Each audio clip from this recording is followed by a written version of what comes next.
आपसे। सांसद महोदय, 428 सीटें जिस पर वोटिंग हुई है 5 चरणों में, आपकी आई थी पिछली बार 275। तीसरी बार आप जंग में उतर रहे हैं और आप दावा कर रहे हैं कि अभी 310 पार कर लिया है। तीसरी बार मतलब कोई एंटी इनकम्बेंसी नहीं है, प्रो इनकम्बेंसी है। आखिर कैसे ये दम आप भर रहे हैं, इसका बेसिस क्या है? देखिए, नमस्कार, मैं नीलम सिंह, आप देख रहे हैं पब्लिक भारत। देखिए, जो आपने बोला उसमें हमारे दावे का सत्य कितना है वो स्वतः प्रमाणित हो गया। हम बता रहे हैं, जब 2014 हम आए थे, हमने कहा था 272 प्लस, तो कितने लोगों ने माना था कि भाजपा 272 पार करेगी? करके दिखाया। 2019 में हमने कहा 300 प्लस, कितने लोगों ने माना था 300 प्लस होगा? हुआ। तो आप देख लीजिए, इस बार कहा है 400 पार, तो 400 पार होगा, इस आधार पर बोल रहे हैं। मगर विपक्ष में तो बड़ी मजेदार बात है, संख्या को लेके अलग अलग दावे हैं। अभी देखिए, ये भैया अखिलेश जी बोल रहे थे 79 सीटें वो जीतेंगे। याद करिए, विधानसभा में भी ये बोले थे 400 सीटें जीतेगी सपा। तो उनसे एंकर ने मजाक में पूछा था, बची 3 सीटें किसके लिए छोड़ दी? कहीं 3 सीटें बीजेपी के लिए छोड़ दी।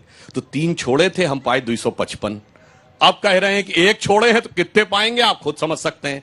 और इंडी गठबंधन, मजेदार बात देखिए, अखिलेश जी कह रहे हैं 140, अभी आपकी बाइट में दिखाया गया।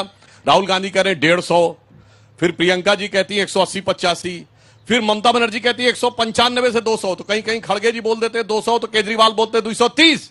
अरे बता, कोई नीलामिक जोड़ी बोली लग रही है एक, उसके बाद उसने कहा इतना, उसने कहा इतना। अरे नेतृत्व तो छोड़िए, संख्या पे एक मत नहीं हो रहे हैं। इसलिए हमारे यहां बहुत स्पष्ट रूप से एक नीति, एक नेतृत्व और एक ही संख्या, 400 पार, कोई कंफ्यूजन नहीं रह गया। और एक लाइन और कह दूं, उत्तर से दक्षिण तक लड़ाई तो हम ही से है, तो कौन दूसरा है लड़ाई में? कश्मीर में, जहां पे हमारी स्थिति कमजोर मानी जाती, वहां लड़ाई हमसे है। केरल में, जहां हमारा एक सांसद नहीं है, वहां कांग्रेस कम्युनिस्ट दोनों मिले हुए हैं, लड़ाई हमसे है। बंगाल में लड़ाई हमसे है और पूरे भारत में लड़ाई हमसे है। तो सिर्फ अगर आपसे पूछो एक पार्टी बताइए जिससे सारी पार्टियां अपनी लड़ाई मान रही हो, तो वो सिर्फ भारतीय जनता पार्टी है। तो जो लड़ेगा वही तो जीतेगा, जो लड़ेगा ही नहीं जीतेगा कहां से? चलिए सुप्रिया जी, मोर्चा संभालिए। वो कह रहे कोई कंफ्यूजन नहीं है, 400 पार है। कंफ्यूजन तो उस तरफ है, अलग अलग नंबर्स बता रहे हैं आपके सारे नेता, अपना नहीं बता रहे कांग्रेस कितना लाएगी। जब चुनाव का पहला चरण हुआ था तो मोदी जी चुनावी रैली में जाके कहते थे 400 और फिर पार का नारा लगवाते थे। अब मोदी जी 5वें चरण तक 400 पार भूल गए, क्योंकि 400 पार ही बैकफायर हो गया और 400 पार के नारे ने ही सुनिश्चित किया कि 150 पार होने के लाले पड़ रहे हैं। मैं लेकिन एक बात यहां पे कहना चाहती हूं, आपने शुरुआत में बताया कि मोदी जी वाराणसी पहुंच गए और अभी कोई नारी शक्ति संवाद करने वाले हैं जहां पर 20-25 हजार महिलाएं आएंगी। उनका संसदीय क्षेत्र भी है। IIT BHU में कुणाल पांडे, सक्षम पटेल और आनंद उर्फ अभिषेक चौहान नाम के 3 लड़के एक महिला के गैंग रेप में आरोपी पाए गए थे। बीजेपी की IT सेल के संयोजक, बीजेपी की IT सेल के सह संयोजक थे। मैं चाहती हूं कि नारी शक्ति संवाद अपने संसदीय क्षेत्र में नरेंद्र मोदी जी IIT BHU के इन दरिंदों पर भी बात करें और माफी मांगे कि कैसे इन लोगों को उन्होंने अपनी पार्टी में रखा हुआ था। वाराणसी में है तो जरूर एक सांसद होने के नाते बात करनी चाहिए। यहां पर मान्यवर ने कहा कि पार्टियों में ही अंतर्द्वंद है कि क्या नंबर आ रहे हैं। जो भी अंतर्द्वंद है, 180 से 200 पार आप हो नहीं पा रहे हैं। और असलियत यह है कि 5 चरण के बाद शीशे की तरह एक बात साफ है कि 4 जून को ना तो भाजपा की सरकार बनेगी, ना मोदी जी प्रधानमंत्री बनेंगे। और इसका जो प्रमाण है वो 5 चरण के जो उनका अवतार रहा है उसमें दिख गया है। 10 सेकंड में आपको बता देती हूँ। सांसद जी हंस रहे हैं, मैं भी हंसती हूँ उनकी बातों पे, और जोर से हंसती हूँ, ठाका लगा के हंसती हूँ। देखती नहीं आप मुझे हंसते हुए? एक पहले चरण में मोदी जी किस पर आए? मीट, मुर्गा, मछली, मटन, मुस्लिम लीग। दूसरा चरण आते आते ब्याहताओं के मंगलसूत्र और आपकी भैंस पर आ गए। तीसरे चरण में अपनी आंखों की पुतली, अपने जिगर कलेजे के टुकड़े अंबानी अडानी को ही बोल डाला, बोरे में भर भर कर, टेम्पो में लाद लाद कर काला धन बांट रहे हैं। लेकिन ईडी सीबीआई इनकम टैक्स सुन ही नहीं रही है प्रधानमंत्री की। चौथा चरण आते आते मोदी जी को आमिर खान का गजनी किरदार समझ में आया।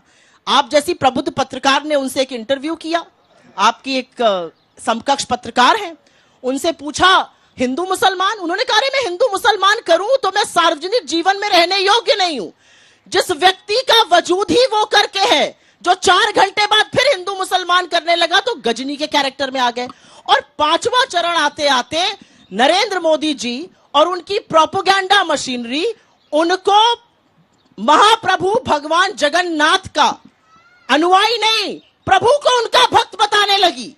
जो संबित पात्रा ने कहा वही नरेंद्र मोदी ने एक इंटरव्यू में कहा कि मैं ईश्वर का दूत हूं, मुझ में दैवीय शक्ति है। ये क्या हो गया है भाजपा को? ये कहां का अहंकार है, कहां का घमंड है? और कोई अकेला ये, और मैं यहां पे ये जरूर बोलना चाहती हूं, ये प्रोपेगेंडा कोई अकेला प्रवचन नहीं दिया मिस्टर पात्रा ने। यही बात कहते हैं चंपत राय, ये बात कहते हैं देवेंद्र रावत, ये बात कहते हैं गिरिराज सिंह, ये बात कहती है कंगना रनावत। अरे हो क्या गया है भाजपा को? हमारे आराध्यों को, हमारे इष्टों को इस तरह से अपमानित करने का हक किसने दिया है? और मैं जानना चाहती हूं कि पांचवें चरण के आते आते अगर हिंदुओं की आस्था पर प्रहार होगा तो ऐसे व्यक्तियों को आप पार्टी से कब निकालिएगा? चरणबद्ध तरीके से उन्होंने सारे जवाब दिए। अब आप उस माइक उठाइए और बताइए। देखिए, मैं कहना चाहता हूं, इन्होंने कहा कि वो गजनी का किरदार, तो भैया अब तो ऐसे ऐसे वीडियो आ रहे हैं राहुल गांधी जी के, गजनी नहीं गजनवी किरदार याद आ रहा है। पहले क्या था, अब क्या बोल गए? और तो और छोड़िए, कहा नहीं लिखा हुआ भूल जाते हैं। अपनी सरकार के समय की पार्लियामेंट्री कमेटीज का लिखा हुआ भूल गए, नेहरू का लिखा भूल गए, इंदिरा का लिखा भूल गए, राजीव जी का लिखा भूल गए, और अब आके कहने लगते हैं कि नहीं साहब मैं कह रहा हूं। तो मैं कह रहा हूं भाई छोड़ दो, पार्टी छोड़ दो, देश छोड़ दो, अपने खानदान का तो याद रखो। जो उन्होंने कहा था उसकी बात करें। इसलिए जिसको, मगर देश की जनता को सब कुछ याद है कि किसने कब बोला था, क्या बोला था, किस मकसद से बोला था। मैं कहना चाहता हूं, संबित पात्रा ने तो उस विषय के ऊपर तुरंत माफी भी मांगी है, उपवास भी किया है। और जहां तक भारतीय संस्कृति, हिंदू धर्म और सनातन धर्म के ऊपर इनके दिल में दर्द की बात है, तो मैं पूछना चाहता हूं, इरेडिकेशन ऑफ सनातन धर्म के लिए माफी मांगी जिसमें कहा गया हिंदू धर्म का समूल नाश? मैं पूछना चाहता हूं कि आपने कहा कि राम थे नहीं, उसके लिए माफी मांगी? आपने राम मंदिर का लौटा दिया इन्विटेशन, उसके लिए माफी मांगी? अरे भाई, कोई किसी को आमंत्रित करता है, जाइए ना जाइए, आपके घर में कोई शादी को लिख के भेजता मैं नहीं आऊंगा, ये तो सिर्फ अपमानित करने के लिए होता है ना। और तो और ये बाकी बात कहते हैं, इनकी 3 पीढ़ियां जाके बाबर की कब्र के ऊपर सिजदा करके आई हैं। 59 में जवाहरलाल नेहरू, 68 में इंदिरा गांधी और 2005 में मनमोहन सिंह जी के साथ राहुल गांधी। और किस ढंग से करके आई हैं सुनिए, उसके लिए इन्होंने माफी मांगी कभी? मुझे राइट टू अभी के 5, हाँ मैं दूंगी। हाँ। 5 चरण पे आइए ना। 5 चरण, 1960 में चले गए। अब तो इनके तो नेता वो हैं जहां जहां चरण पड़े संतन के तहता मंटाधार होता चला गया है। 138 साल के इतिहास में पहले ऐसे अध्यक्ष बने हैं जो 2 बार पार्टी को ऐसी स्थिति में लाए हैं कि मुख्य नेता विपक्ष बनने लायक संख्या कांग्रेस नहीं जुटा पाई है। और उसके बाद दावा इतना जबरदस्त है कि छोड़ के तो भाग गए। देखिए 2019 बाद छोड़ दिया उन्होंने, मैं अध्यक्ष नहीं रहूंगा। छोड़ दिया तो शांति से घर बैठते, कहते जो अध्यक्ष रहेगा वो चलाएगा। ना ना ना, न्याय यात्रा मैं ही निकालूंगा, ठीक है। फिर दूसरी वाली यात्रा भी मैं ही निकालूंगा। फिर संसद भवन में, इसी संसद भवन में राहुल गांधी जी बयान दे रहे थे, नेता प्रतिपक्ष लोकसभा अधीर रंजन चौधरी पीछे खड़े थे और उस समय अध्यक्ष नहीं बने थे। खड़गे जी नेता प्रतिपक्ष राज्यसभा पीछे खड़े हुए थे। तो भाई ये दिखाई पड़ता है ना। अंजना जी, ये प्रवचन हो रहा है। अंजना जी, प्रवचन चल रहा है, प्रवचन सुनने कोई थोड़ी आया है यहाँ पे।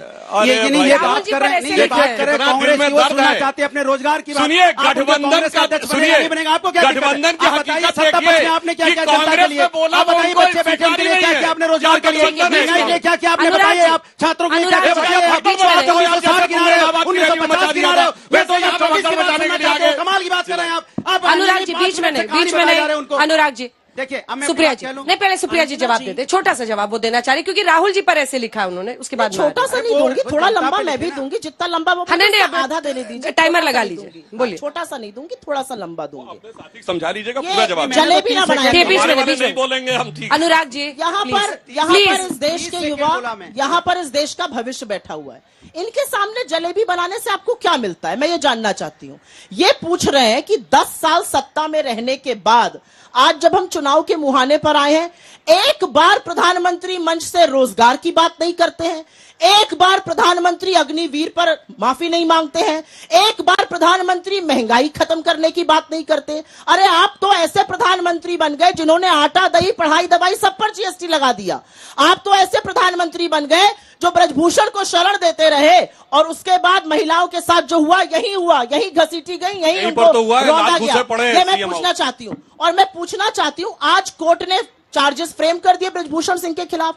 आपकी पार्टी ने क्या किया? आपकी पार्टी ने क्यों उनके परिवार को टिकट दिया? देखिए दिक्कत की बात क्या है कि मोदी जी सलमान खान के कैरेक्टर से बड़े प्रभावित हैं, कभी आमिर से कभी सलमान से। सलमान खान का एक डायलॉग था, जब मैं फैसला कर लेता हूं तो अपनी भी नहीं सुनता। जीएसटी का विरोध लिखित में किसने किया था? गुजरात के तत्कालीन मुख्यमंत्री नरेंद्र मोदी ने। अब कौन कहता है मैं जीएसटी लाया? नरेंद्र मोदी।